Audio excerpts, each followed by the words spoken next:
Ang grupong Manibela magsasagawa na naman ng 3 araw na tigil pasada. Brigada Jigo Custodio, ibrigada mo! Brigada Live Report! Magsasagawa ng 3 araw na tigil pasada ang grupong Manibela mula March 24 hanggang March 26 bilang protesta laban sa umunoy hindi wastong datos ng jeepney consolidation na inilabas ng LTFRB at ng DOTR.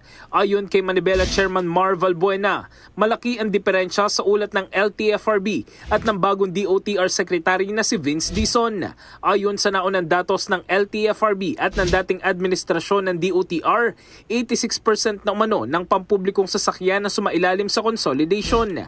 Ngunit base sa isang panayam kay Dizon, lumalabas na 43% lamang ng mga jeepney, mga bus at UV Express units ang tunay na naipasok sa programa. Dahil dito, nananawagan si Valbuena kay Dizon na tanggalin ng mga opisyal at regional directors ng LTFRB na nagbigay umano ng maling impormasyon.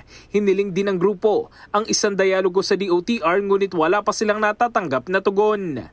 In the heart of changing lives, ito si Brigada Jigo Custodio ng 105.1 Brigada News of Manila, The Music News Authority.